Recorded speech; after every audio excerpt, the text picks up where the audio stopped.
আসসালামু আলাইকুম ভিউয়ার, সবাই কেমন আছেন? চলে আসলাম আমার রান্নাঘরে। আজকে রেসিপি করব আমি লাচ্ছা সিমাই। এই যে লাচ্ছা সিমাইটাকে নিয়ে নিয়েছি, আর এখন আমি এই যে দুধটাকেও জ্বালিয়ে নিচ্ছি। এই দেখুন, হাঁডিতে দুধ দিয়ে দিচ্ছি 2 লিটার। এখন দিয়ে দিব কিছু তেজপাতা, দারুচিনি, কিশমিশ, বাদাম।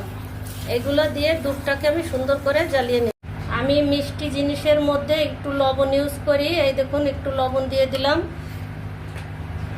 আর দিয়ে দিব আমি পরিমাণ মতো চিনি। আপনারা যে যেমন মিষ্টি খান তেমন দিবেন। আমি এই যে দিয়ে দিলাম চিনি আমার পছন্দ মতন, মেপে নয়, হাতের আইডিয়া অনুযায়ী দিলাম।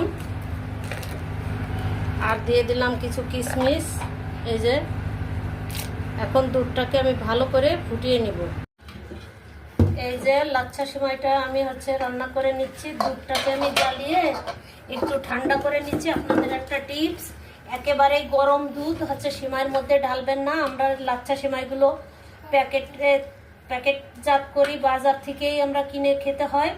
আমরা এইভাবে একটু যদি দেন, দুধটাকে একটু হালকা ঠান্ডা করে নেন, তাহলে সিমাইটা একটু আস্ত আস্ত থাকে, আর নইলে একেবারে ক্ষীর ক্ষীর হয়ে যায়।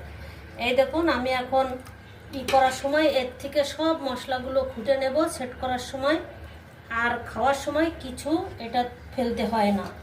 আমি এভাবেই সেট করে নিব লাচ্ছা সিমাইটাকে। আপনাদের কেমন লাগলো জানাবেন।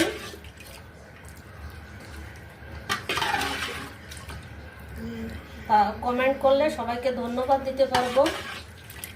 এই যে এইভাবে করব, কিছুক্ষণ পরে ফিরে আপনাদের দেখাবো আমার সিমাইটা কেমন সেট হয়েছে। এই দেখুন, 2 মিনিট পরেই আমার সিমাইটা কত সুন্দর সেট হয়ে গেছে। আপনার সিমাইটা দেখেন ভাঙে নাই, কিন্তু সিমাইটা সুন্দর সিদ্ধ, নরম, তুলতুলে হয়ে গেছে, কিন্তু সিমাইটা একটু আস্ত আস্ত আছে। আপনারা এভাবে বাসায় ট্রাই করে দেখতে পারেন। দুধটাকে হালকা কুসুম গরম অবস্থায় দিয়ে সিমাইয়ের মধ্যে ভিজাই নিতে পারেন। আমার মতো একবার ট্রাই করে দেখতে পারেন। আজকের মতো এই পর্যন্ত। ফিরবো অন্য কোনো রেসিপি নিয়ে। সবাই ভালো থাকুন, সুস্থ থাকুন। আল্লাহ হাফেজ।